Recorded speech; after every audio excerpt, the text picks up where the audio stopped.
Hello, everyone, and welcome to the Never End Podcast, the podcast open to everyone, especially my mate Will, because we're going to paint some Warhammers today. It's going to be fun. My name is Luke. I'm your host of the Never End Podcast, and with me, as always, is Mr. Andy. Hello, Mr. Guy. Hello, Mr. Guy. Hello, Luke, and hello to the listeners, and hello to Will. I have a couple of buddies named Will, too, and they're quality individuals. Yeah, must be something about the name Will.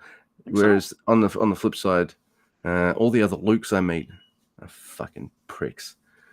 That's how I see it. What about Luke Skywalker? And what about Luke, the kid from Psycho Gorman? He wasn't a prick. He was a nice kid. Look, I used to like Luke Skywalker until he tried to kill his nephew or something like that. That was some bullshit. They ruined the character. Anyway, what are we doing today? We're going to be talking about another episode of The New Beginning, Road 2. The Road to New Beginning has definitely begun, and they're leading to The New Beginning, which starts on the 11th. Yeah, the road continues, and there's many stops on the road, and we happen to have one of those stops. It's night 7. Stop 7 on the road. I mean, is this the third one at Corrigan Hall? That's a lot of stops at the same place. His car's broken down. I think the train station's a lot closer there. Maybe the parking's good. Yeah. No one is a decent way from public transport and stuff as well. Maybe. I think also the everything's wide enough. So that's very important as well. So staff aren't too willful, except for that fucking doctor who's always sitting there it's funny. There was all kinds of shenanigans going on in the crowd at these K Hall shows, and as soon as that stuff goes out of the ring, he is gone. Where'd that guy go? He's gone. Yeah, that made me laugh. Now we are on what was this night 7 on the road 2, and look, normally I'm happy to start off talking about a show, but I've covered enough of this guy's matches. Want me to do it? Sure, I'll take care of it. Opening match, Luke, is Makabe tagging with top guy Nagai versus Tanahashi and Murashima. Now listen, Murashima and Tanahashi, the face and the ace. I mean, come on. It's right there. That's awesome. So, my main question was that watch this match. That I wanted to find out was will Makabe try? That was my question. And we'll see. So we get a little mat wrestling from him and the ace, not the face. And it's preview style, and it's not bad. Makabe doesn't have to move around a lot for that, so it's kind of just do whatever, Tanahashi, and I'll stand here. But I mean, he's trying a little bit, so this is pretty fun. So top guy Nagai, he tags in. And he sees Tanahashi over in the corner, and he's like, you know what? I'm going to knock you off the apron. Runs over there, blasts him off the apron on purpose. And the crowd's like, it's awesome. So that's it. They're still remembering him and the guy from the other night. It was pretty good. That's great. So Tanahashi and Murashima tag in, and they both hit stereo drop kicks. And that was great. And then the slapping continues between Tanahashi and top guy Nagai. So Tanahashi slaps the shit out of him. Nagai gets a nice drop kick on Tanahashi as well, and he gets up. That's the first time I've seen him hit a drop kick where I realized this kid can jump, because that was very high and it looked very easy to him. So that's pretty cool. We get more preview shit, and then it sure is wrestling. Murashima gets his shit in on Makabe, which is really fun. He even hits a suplex on Makabe, and the crowd is shocked and amazed. And then he hits a power slam, and they can't believe it.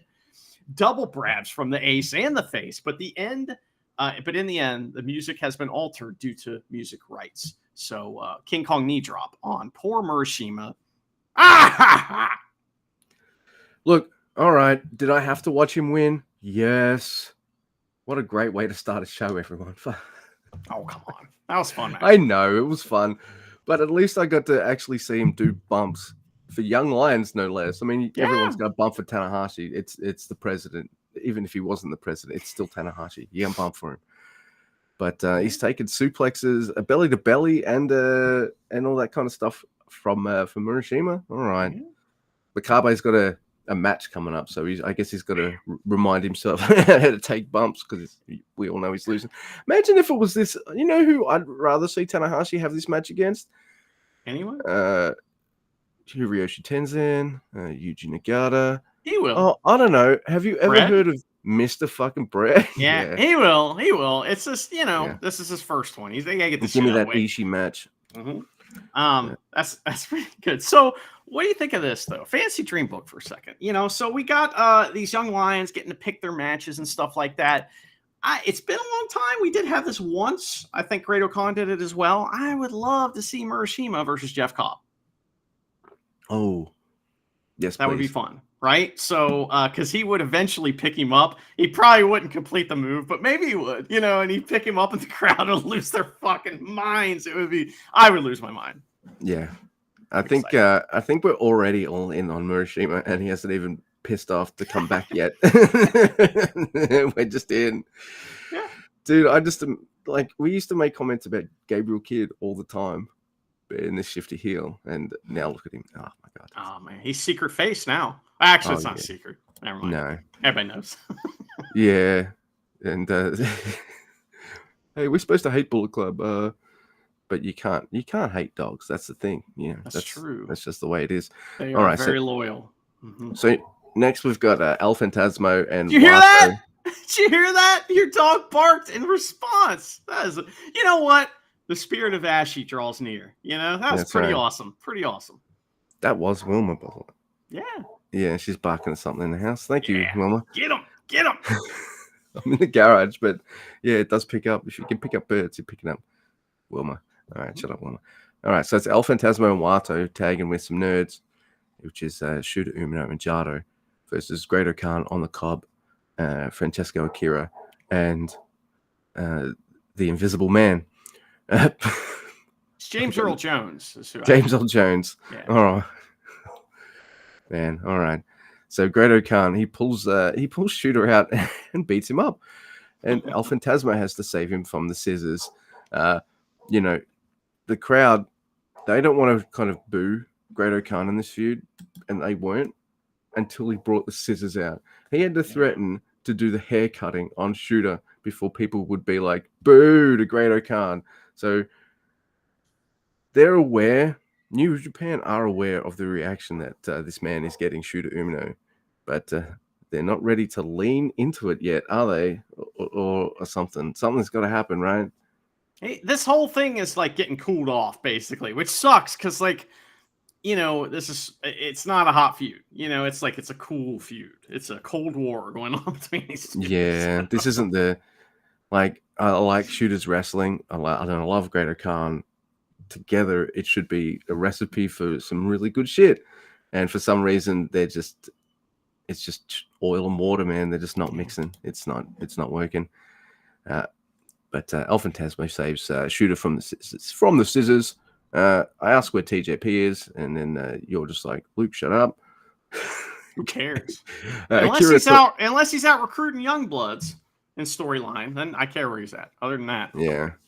Akira's talking shit to Wato in the corner, which is pretty cool. Keep an eye on Francesco Akira, everybody. Great-O-Khan whacks Shooter with a chair because he's got to do something to kind of, drain blood from a stone. The dude doesn't even want to take his green t-shirt off. Naito leaves his shirt on because that's a Naito thing, and that's a character thing for him. Same as some of the other LAJ guys, if they keep it on, like Bushi will keep it on because he's going to take it off and choke a fool with it every time. If other guys from other factions leave their shirt on in the match, it's just we don't really care about this. Yeah, it's disrespectful. That's right. El Phantasmo is like, Wato, my boy, as he wrestles Jeff Cobb and manages to take Jeff Cobb off his feet, which is pretty cool after some lots of high flying and drop kicks and stuff like that, which is really cool. And El Phantasmo does one of those things he used to do when he was in Bullet Club that would always backfire on him when he was a heel. And it does happen here when he's a face too, because Jado's in the ring and El Phantasmo's like, hey, Walker, how's it going? Hey, we're wrestling, man. Oh, no, Jado's fine, man. It'll be fine. And then Francesco Akira just pins him. So that was funny. Yeah, there's a lot of other stuff going on in this too. Like, for example, when the Dorks came out, Master Wato is right next to ELP, and ELP puts his light up sunglasses on Master Wato, and he keeps the camera guy. Wato goes off the frolic, right, and mix with the crowd, and he keeps the camera, and ELP looks right in the camera, and he's like, "Look at that sweet little boy," like that about Master Wato. That's great. He's not a sweet little boy anymore. He's a sweet man. Damn it. He's a sweet man. That's a sweet man. It's the same way that Zoolander would say merman or something like that. That tone. Merman. Well, yeah. Akira, we got a little bit of, Chris Charlton's not there, but we got a little bit of like, well, you got to keep your eye on Akira, like Walker was saying that. And I'm like, don't say that. Because then after the match, Akira's like, he starts screaming in the camera about how he's going to make his move soon. We'll see. It might be very soon. What'd you think of Great Khan finally getting a piece of Shota Umino's hair? Yeah. Look, let's just maybe their New Beginning starts after their match at New Beginning. It's fine. Yeah, he was a weirdo about it, at least. He's like, acting like a fucking psychopath. So that's good. He's coming out though, all right, maybe the shirt was more a disrespectful thing than the lazy thing, like the shooter. Okay, I get that. And then he also came out with the shooter towel over his face rather than like the question mark thing he's kind of got. That's true. So yeah, he is fucking with him, but I don't know. I don't mind seeing Great Khan bully and beat up Shota Umino. I'm like, good. Now win. And I don't think that's happening. So I don't care. It'd be so funny if Great Khan won. I'd be so happy. That'd be great. Yeah, but okay, Luke. Next we have a match. It is a tag match. It's Bars and Honma, versus Naito and Hiromu. And Honma is an asshole at the beginning of the match. He just stands right next to Naito and stares him down and then coldly attacks him before the match. And it's like he's got rage in his eyes. However, his rage is impotent, and it will not serve him well here, So Naito and Hiromu, they cheat, they double team, and beat the shit out of Honma. And Bars tags in at one point, throws Hiromu all over the goddamn place. That was cool. I was glad. Fuck you, Hiromu. Don't fuck with Honma. So, and, like I say, it was pretty mean to Honma. I don't like that. Hiromu bounces off Bars trying to do a spear. That's funny, but that's also show spot, so let's not be doing that. But Bolton runs right through the tandem clothesline, and this is great timing because Naito and Hiromu stop and go, how? And then they turn around and just do it again and get it. Yeah. So, Makabe was just this close to cracking the shits at Ole. Honma gets Naito in the corner and starts hitting chops on him that are like, what's going on here? Because he's like hitting with here, like with chops, like his whole arm, but it's not in the way that just makes a noise. It's like, hey, fuck you. I'm just going to wing my whole arm at you. But it could be that he kind of got knocked out or something because he acted weird for a little bit of this match. And that was part of it, right? Yeah. Also, there's this saying in wrestling, when you do a bad move, it looks like shit and it hurts like hell. And that's what those chops look like. So that was funny. Naito makes him pay, though, with elbows. And they're kind of nasty. And the crowd starts to get concerned. They don't like it. You know what I mean? Because they're like, okay, it's just a match. It's a tag match. Take it easy. This is not an established tag team anyway. So why are you trying so hard? But you're killing Honma. Yeah, that's not nice. So, he does the big elbows on Honma. Honma's starting to look around like he knows where he's at now. The crowd starts chanting his name, Destino. And then Naito is like, but you know what? That's not good enough. He calls Hiromu in the ring. They both murder Honma, and Naito makes him give up. Yeah. We ran out of established tag teams for them to wrestle, didn't we? That's right. And did Honma have to lose all 3 times? Yep. I mean, Makabe's in the story. Ishii isn't, but I'm sorry, Honma. I'd rather you lose than Ishii. I'm sorry. Yeah. That one. In that 1 out of 3. I'm sorry. But yeah, for some reason, they all love the smell of Oleg's farts in the back. So I don't know, man. Yeah, I don't. Yeah, he sucks. No, I noticed some of that. Like, also, Honma, if you're going to beat up Naito while he's in his jacket, don't take him out of his jacket. Like, he peels it down so he traps his arms, but no, he just helps him out of the whole jacket. And I'm like, well, you could have just like left him in there and whacked him a couple times, like then taken the And then he helps him even further by takes his shirt off. Yeah, he does. Yeah. Well, he peels the shirt up so he can hit those weird chops on him, and it's like, that's disrespectful to the disrespect. Like, that two wrongs make a right in that situation? So that's right. Send your comments to neveropenpod@gmail.com. No, please don't. We have too many. I can't sort. Inbox is full. Okay, please. Yeah. I don't know all the Nigerian princes by name, but at this point. So, That's right. Did you notice that Jeff Cobb joined commentary, but kind of while there were shenanigans going on? It was kind of funny, and he like sat down and he's like, "Walker, can you hear me?" And they're like giggling and having fun. That was funny. All right, so we've got Taka Michinoku and Taichi versus Sanada and Taiji Ishimori. Taichi does a Kanemaru Gambit here on Sanada. They're gonna fight in the crowd for a bit. Cobb notices USADA and he's like, respect. This guy got his front teeth knocked out the other night, and he's here doing his Young Lion stuff. And Cobb likes to make fun of young boys and stuff all the time, right? But he respects USADA, and I think he's got a lot of cred right now for getting his teeth knocked out. I'm saying it didn't just get him over with the crowd; it's got him over with the boys. The boys, man. That's the best way to be over, So was his first thought, "Oh my god, my teeth are knocked out," and was his second thought was, "This is so awesome." He was thinking, "Ouch, this might be awesome." We'll see. But right now, it kind of sucks. So. Remember your training. Don't touch the blood. All right, let it kind of drip. Yep. All right, good. Man, Taka Michinoku, he hits a Michinoku driver on Ishimori, and it's a pity that Ishimori wasn't legal. Oh. There's Kenta Sato. He doesn't fall for Sanada's low blow gimmick this time. He's like, And Taichi's like, you know what?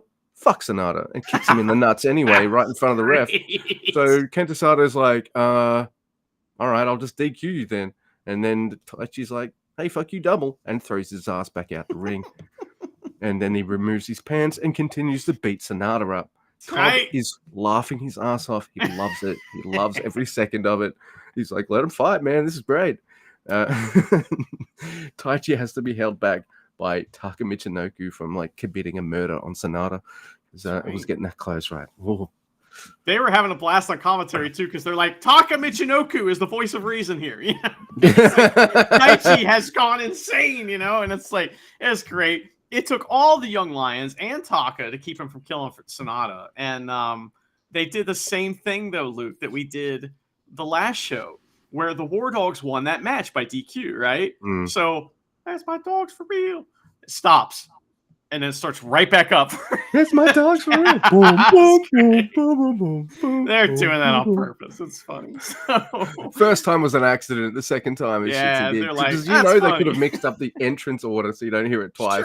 But they're like, yeah, let's do it again. Oh man, that was funny. So next week we have Gabe Kidd, Dan Baloney, and Clark Connors versus Tsuji, Shingo, and Bushi. And Cobb acknowledges Marty. He's like, oh, there's Marty Asami. That's great. And I was like, fuck yeah, that's man. It's not just us. Everybody loves Marty, or he thinks they do. But Shingo and Dan get after it. And Dan Baloney tries some Shingo low kicks. Shingo style, meaning bad. Don't do low kicks, dude. Not good. He can do drop kicks. Awesome. He can do enziguri. Yeah. He can do super kick. Great. Low kick. No. I like how he's doing some things that like he's on purposely copying some of Shingo's moves in the build up to this match, and one of them is Shingo's kicks, which is, even though Shingo is my favorite wrestler, I have gone on the record saying many times, Yeah, don't be doing those kicks, mate. Don't do kicks. Don't do do kicks. any of them, you know. So, almost as bad as Tom Lawler's, but not that bad. So, anyway, that was funny. But Bushi low bridges Connors and hits a dive. Maloney cannot get the Made in Japan. Unfortunately, he's so close this time, and the crowd's like, they can't believe it. Kid and Tsuji get into a big chop battle in the aisle. Drillakilla on the floor to Shingo. He's dead. He's dead. So that causes a double count out. Kid and Tsuji decide, you know what? Fuck that shit. We're going to do what the last match did. And they just have a match, basically. And it's great. So they decide they're going to get their money worth, and they fight all over the place. Tsuji stops and says, you know what? Let's go in the ring. So he's like, oh, yeah, see you there. And they both run down the ring, and they have like a little bit of a match. It's great. I love that. They meet in the ring. They chop the fuck out of each other for a few minutes. Tsuji gets Gabe down with a headbutt. He sets up to blast him right in the jeans, but gets turned inside out by a lariat from Gabe Kidd. Pile driver. The crowd chants Gabe Kidd's name as he stands over Tsuji with both the belts, all right? And he threatens to kill Tsuji and Osaka. And the crowd's like, kill him! Kill him! Yes! It's so funny. The crowd?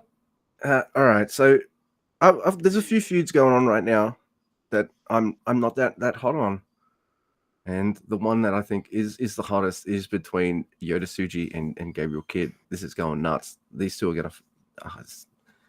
I want him to die. That's what the crowd's saying. Kill him. Fine. I don't even care who wins that match. Really, and I rarely say that. I want everybody to win. Oh my goodness. Dude, that's going to be fucking awesome. I can't stop. I can't stop. I can't wait. Yeah, so you missed I mean, if I was doing the notes for this, I would have said, Gabriel Kidd, Drilla Baloney, and Clark Cobblers. But, yeah. I forgot about that. And then, Bushi wipes out the cobbler at the end. So, there is that. Fucking peaches go everywhere. Millions of peaches. That's what I want Walker to say when he hits that move. Millions of peaches. Peaches for free. That would be great. Ninjas jump out of the trees and start attacking people. You ever see the video for that song? And in the middle of the video, ninjas just attack the band and they have a kung fu fight. Oh, fucking hell. I really like that band when I was. Yeah. No, I really like them. Like, they still got catchy, fun songs. Fuck it. All right, next, we have Tomohiro Ishii tagging with a bunch of nerds. Jesus Christ. Like the fucking nerdiest. This is chaos, is what this is. Yeah.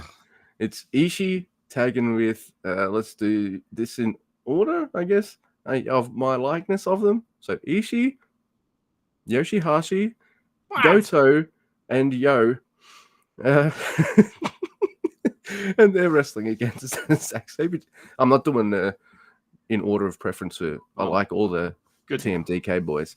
Zack Sabre Jr., Robbie Eagles, Ryohei Iwa, and Hartley Jackson. I like bits and pieces of this this match because you know how you were commenting like, I'm cold. This is a cold feud with Great Khan and Shooter Umino. Shit, it took me a few seconds to fucking remember what the feud was. That's how much you care about it. Yeah, dude.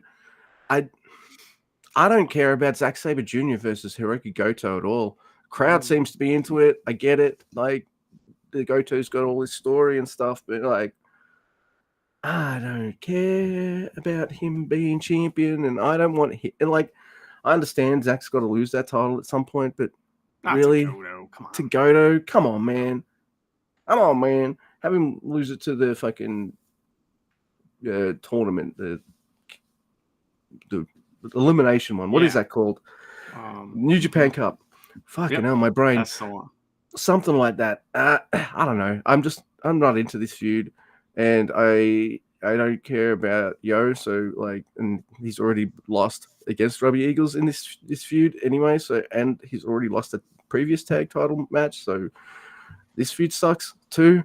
Sorry, Robbie Eagles, I love you.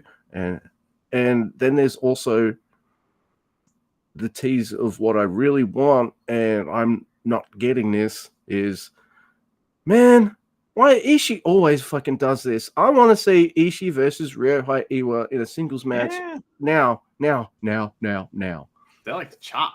Also, I want to see Ishii and Hartley Jackson in a match against each other now.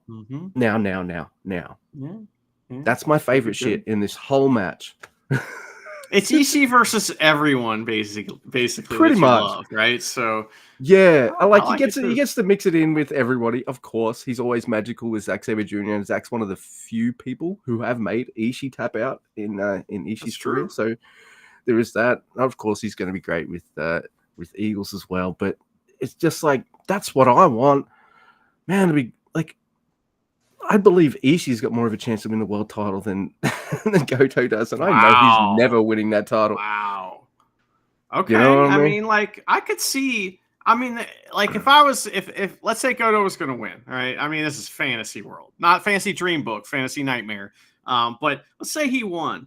That's just so that Tanahashi can beat him and get the title, right? I mean, like, I'm going to be watching that title like a hawk this year, and I'm just waiting for Tanahashi to get it because he's got to. He's got to get it in this last run, right? I mean, come on. Oh my God.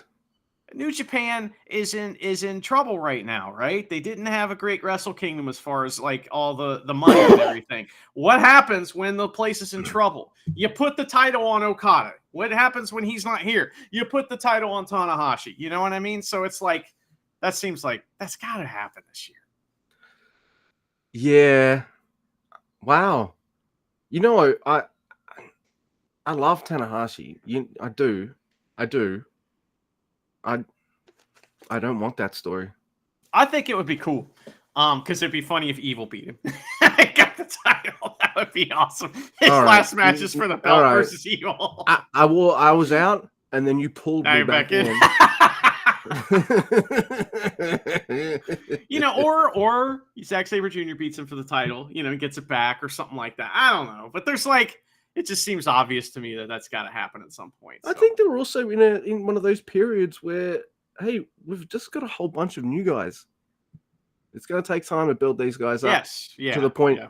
Like, you might be hot on some of them now, great, but you know, they're not at that top level where you're losing your shit over them yet. You know, I guess. Well, some people you can strap a rocket to, and some people you can't. So it's like, I feel like Tsuji was believable for the world title. Shota wasn't. You know, people didn't buy that, right? But they wanted Tsuji to win.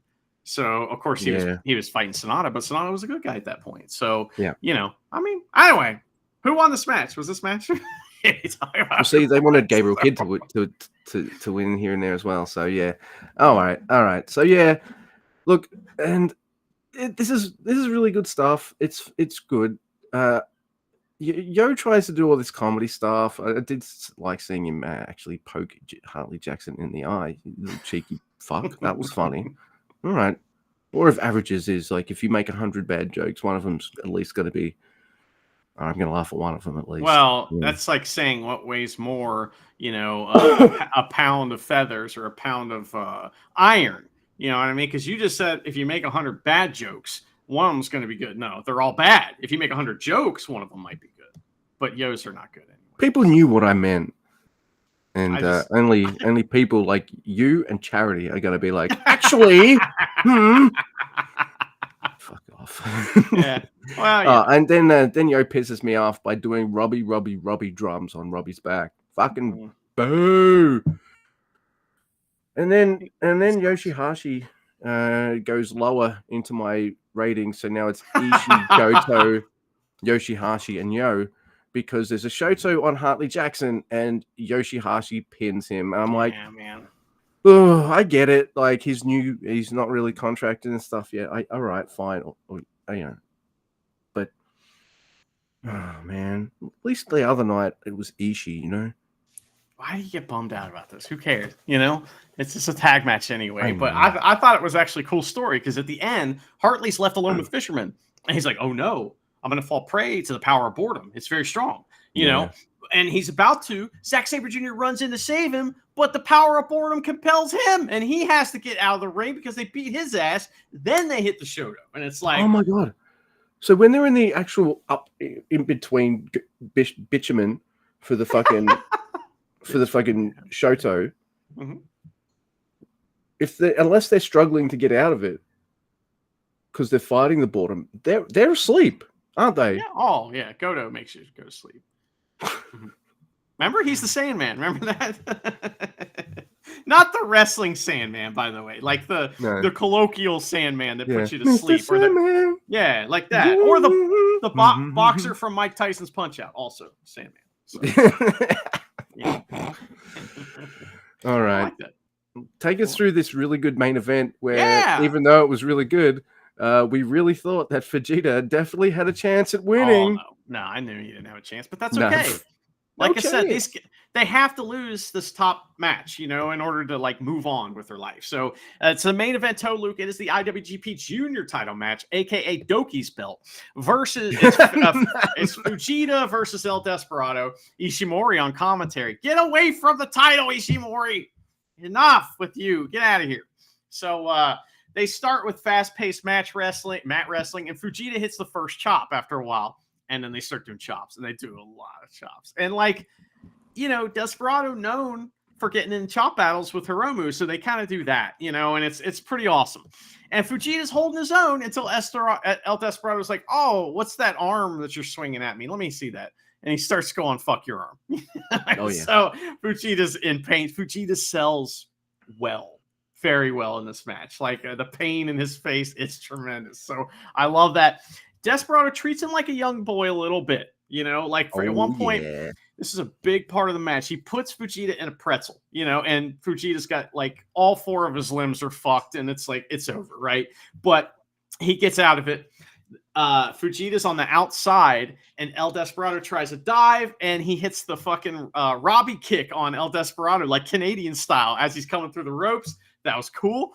Then Fujita hits a moonsault off the apron. It's great. The crowd's like, "Oh, your arm's fine." And Desperado keeps interrupting Fujita's offense. Anytime he kind of gets something going, he'll interrupt it and start fucking with his arm.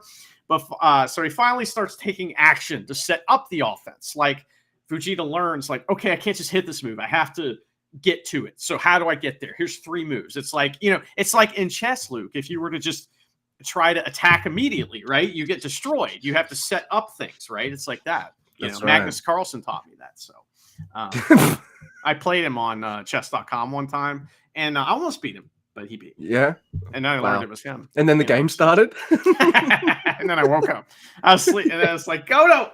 But anyway, Fujita hits kicks and Desperado asks for more. Come on, bitch, bring him. But that's just so he can grab Fujita's leg and try numero dos. And it's great. Fujita falls for this shit and then he doesn't, so that's great. Fujita hangs out with Zack Sabre Jr. though. So you can try to put numero dos on him, but he just easily gets out of it. And that never happens. So that was awesome.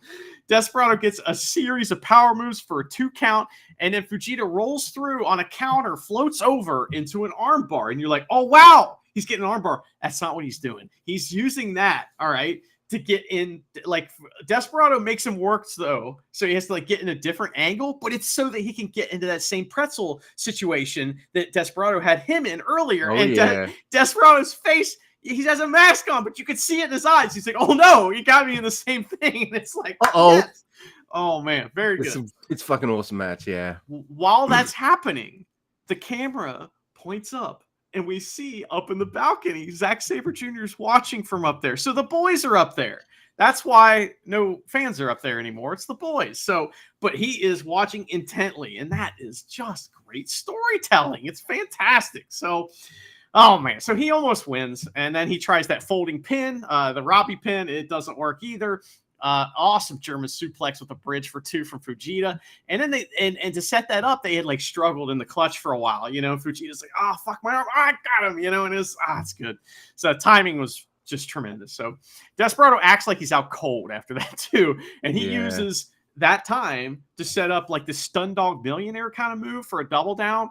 There's another big chop battle that turns into strikes, and Desperado catches the last chop and turns it into a nasty looking armbar.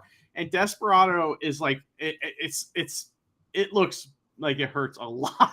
So Desperado gets Pinche Loco after that.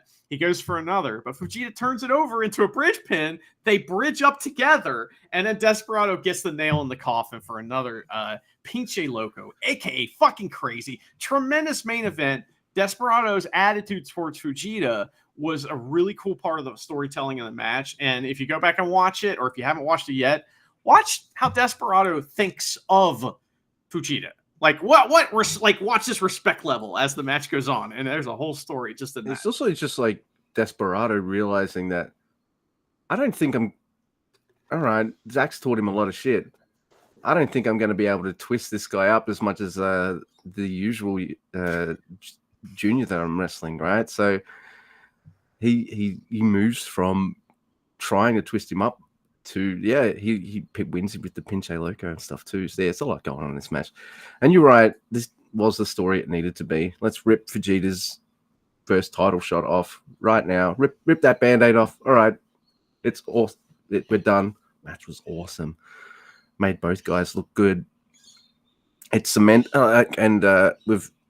he's had a few defenses in a short period of time, Desperado. Yes. And I think it's because after Doki's injury, you need to fucking cement a champion right now. So feed him a couple people that give him great matches and like he can defeat. So, and then maybe someone with red hair and a fiery temper can come out and take that fucking belt from him. What?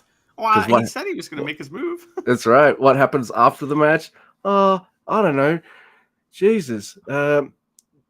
We get a major story for Desperado's championship, and that is fucking Francesco Akira coming out. Oh, Cobb loves this, by the way. He's like, get it. Yeah, that's my guy. That's my guy. Oh, he's loving this. And Francesco Akira. And oh my god! So they've had two. Well, hang on. Before we get there first, so right after the match, Fujita and Desperado are Desperado's coming over for respect, and Fujita slaps him, which is awesome. They both speak the language of violence, and they just communicated. There's respect, and then Desperado gets confetti, and then Akira comes out. Right? That's right. Oh man, it's cool. I'm happy to see him, dude. He's been here for every tour. You know, he hasn't really taken a tour off. He's been like Yujiro, except I like him. Except awesome. Yeah, actually. But tell us about the story between Akira and Desperado. So they haven't really had many feuds where they're in tags that much. It's mostly been a story of their 2 tournament appearances together. One of them, I'm pretty sure Desperado took off one of Akira's limbs and beat him into submission with it. He made Akira. Akira was different after that match. It was like that was the match that we all kind of woke up to Akira. We liked him before. We loved him after that. That's right.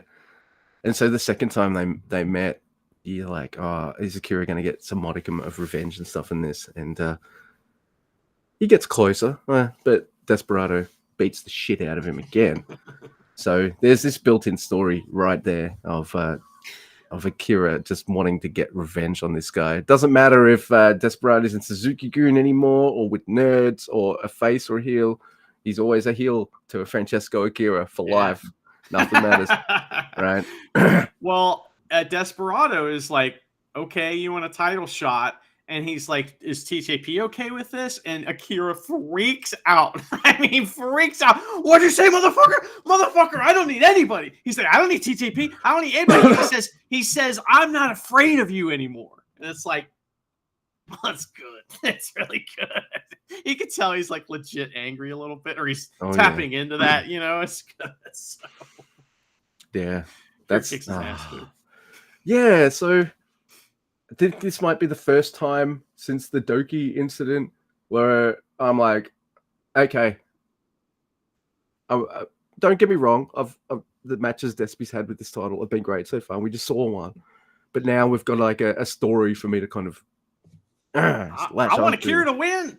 Yeah, me too. I want him to beat the shit out of Desperado, but he is gonna get his fucking ass kicked, and maybe he'll win, but he's gonna get his fucking ass kicked again. So. Oh, dude. Oh, it's gonna be awesome. I can't wait. Yeah. That's gonna be at the anniversary show, which is usually on March 1st. So that means that we are not doing the tradition of the heavyweight title versus the junior title, which I mean, I would like to see Desperado versus ESJ. It's almost like they thought they were gonna do that, because remember, didn't they kind of like they were kind of into each other in some of these tag matches a little bit. So but they decided to do this instead. So I'm not mad. No, I mean, because, oh my god, did they stop this because Goto's winning and no one wants Goto? Oh no! Because no one wants to see Goto beat Desperado. Because the heavy dude always beats the junior every time. Goto's not. He's going to refuse to sell for Kira too. He's like, "Where's Italy? I don't know where that is." No. Oh my goodness. So yeah, that was the show. That was really nice. It was. That was the one that we missed. It says the next show, the 11th. Is that really? Yep, that is the actual new beginning. That is when beginning will have begun and will continue to begin. All right, and yeah. So, oh man, one show always just kind of throws me for a loop. I know. Okay. Well, we have the heavy times and the light times, and the heavy and the light, and sometimes they're right back to back. Sometimes they're, it's heavy, light. It just depends. That's right. So, I guess to end things off with, let's do a diary. So we've done. All right. I rag at him a lot, and deservedly so. But his diaries make me laugh as well. It is. Wait, hang on. Just let me. Did I read a Goto one recently? You did. I did. Yeah, I did read that one. All right, just double checking. But this one's Yo. Oh, okay. And it's episode 156. It's called Long and Hair. It was sent to us by Jay. Thank you, Jay. And it's dated January 9th, 2024. Still with the typos. It's not Jay's fault. I'm not yelling at you, Jay. But come on. It's 2025 now. This is recent, everyone. It's not a year old, trust me. Though sometimes they are. Because I do trust you, Luke. All right. When it comes to diaries, I trust you. Oh, good. All right, so let's get ready. It's I've got a pee too, so no, I'm joking. I noticed that my hair was getting long. It has been a long time since I last looked at myself in the mirror, and I noticed that my hair was so long and voluminous that it looked like a large bowl of soba noodles was on my head. I tried to grab my bangs and pull them down, and it reached my mouth. Then I opened my mouth and started to eat, and managed to get a bite, so it really felt like I was eating soba noodles. I almost had to prepare some soup base. I couldn't slurp my hair up, but there was no doubt that it was the longest it had ever been. It's very dramatic, Well, I also, because we nicknamed him the pretentious piss boy, I thought he'd think this is all more dramatic than it actually is. Yeah. And that we care about it. Well, that's what he thinks about everything. Yeah. Oh my god! Remember that record one? Oh my god! I might have a car one day, sort of, maybe. Nah. There are so many problems with having long hair. Fuck you, man. It's a pain to wash your hair. It takes a long time to dry, and the bangs get in the way. So I wear a hat at home to keep the hair out of my eyes. But even then, the hair on the sides blocks my view and narrows it. God. I already think short hair looks better on men. So why have I let it grow so long? I'm not using 2001 shampoo, so I'm sure it's because of the balanced diet and good quality sleep I've been getting over the past few months that my hair is growing so well. Mm-hmm. Oh, yeah, because I've been fucking sleeping like shit for the last decade. Yeah, that's right. I never slept before in my life. Yeah. Look at him. Look at him. Not one time. Sad. Never slept. I'm very tired. Tanahashi, he's never tired. I've never slept. I'm always tired. Right. I am tired. People say I am this, I am that. I am tired. Just like Jim Leahy is the liquor. I am tired. That's oh my god. Yeah, there's some good quality sleep I've been getting in the past months. My hair is growing good. It's a good thing, I suppose, but I can't help but be bothered by it. Get a fucking haircut. Once something bothers me, I can't stop thinking about it. So I contacted a friend who used to be a hairdresser. Used to be. He said, it's 10 cents. He said he would cut it for me. So I went to his house and he cut it short. Wow, my vision has opened up and I feel so refreshed. I always ask him to cut my hair. We were classmates in middle school and we often hang out together, both in the past and nowadays. I'm so grateful to him. I'm getting my hair cut. We chatted for a while and it was getting late into the night, so we decided to leave. On the way home, we promised to go fishing soon, and I would go to America this week and buy some souvenirs. What? This is when he went and wrestled in America after the and why isn't he going fishing with Goto and Yoshihashi? That's their fucking gimmick. Are they not living the gimmick? He's not hanging out with that. Yeah, their own chaos. They hang out. They get annoyed with how many times he has to go behind the bushes. Fair enough. Yeah. After him like playing his music. After returning home, I started folding my laundry that I'd hung out to dry. What the fuck? Who cares? Yo, why are you going to America? What are you doing there? Yes. What's it like wrestling there compared to here? Anything. You haven't even said the word wrestling. He's like, I gotta buy more starch. You know, last time it was about him making fucking Wato put his shelves up and it didn't fit. That's right. I think this man's taken over the art of the diary. Oh my god. Yeah, I think he's taking the folding piss. his fucking laundry. Among them were my ring gear and my training clothes. So while I was folding them, I thought I might as well pack the things I was going to take to America, even though it was a little early. So I took out my suitcase and opened it. I packed the clothes, just folded my casual clothes, toiletries, and other necessities, along with my enthusiasm. That's pretty good. That's pretty good. It had been a while since I had wrestled in America, so I was really looking forward to it. While I was packing, I was naturally imagined the match. Oh, cool. After packing, he was thinking about wrestling. I finally wrote down my wishes, as if praying to God. Please let me win. My fortune for this year was great luck. I'm sure it will only bring good things. I stood up and squatted close to my suitcase. And at that moment, a strand of hair fluttered down onto my costume. Wow. How does... He tied it all up there, Luke. He tied it all up. Oh, don't worry. No Shigami, you know? I trust him now. Like, he's going somewhere with it. But in order to get there, he is going to fucking bore you stupid. Yeah, you gotta fold the laundry before you can have hair. He doesn't have to fucking fold the laundry. That should be the end of the sentence. I started to fold the laundry. My ring gear, my casual gear, my toiletries, my G-strings, my fucking whips, my chains, my arseless tabs, my 10 pairs of sneakers. I decided which records might be coming with me, which clothes had to stay so I could make room for potential record buys when I'm over there. All sorts of different socks, jocks. Oh, was that toiletries? I don't know, man. Locks.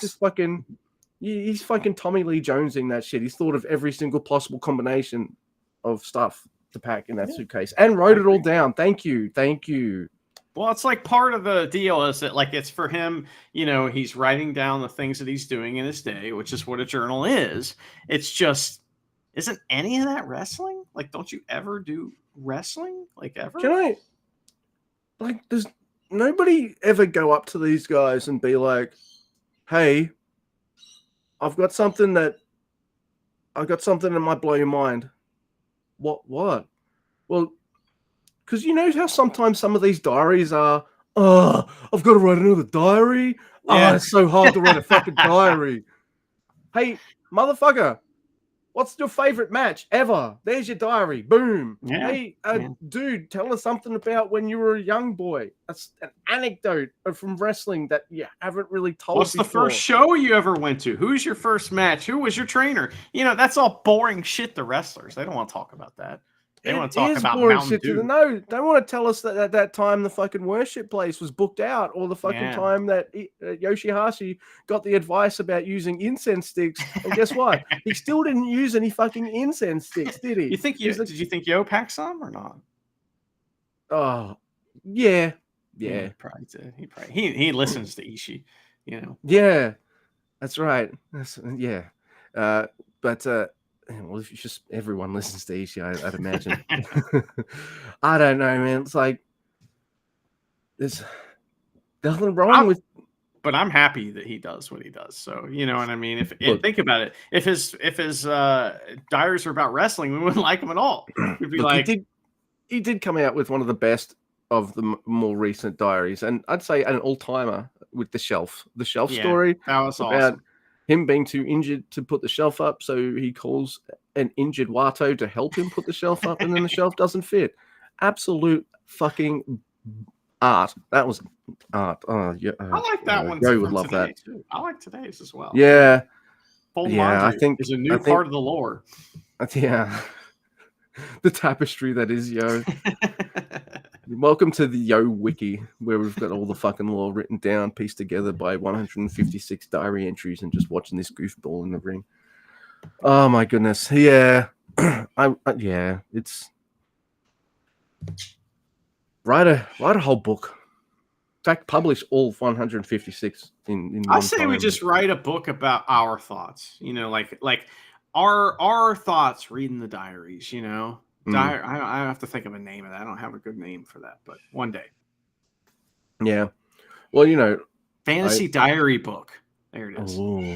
See, I forgot I was actually reading a diary until it was diary time. So I was like, wait, we're finished? Huh? Diary time. You would never forget about that, and then be surprised by something that we do every time. That would never happen to you. Yeah, no, that is true. Well. This was fun, Mr. Guy, and we did only have one episode to talk about. We'll see. What's the date? It's an 8th. Okay, so it's not too far away until. We'll be back in a couple days with the new beginning. It will have begun. That's right. I want the last match to be called the World Heavyweight Title new ending match because it's like the end of the show and it's finished. Shut up, everyone, and laugh, because I know even people listening aren't laughing. So I can hear that. Laugh right now and know that in Mr. Bread's bread we trust.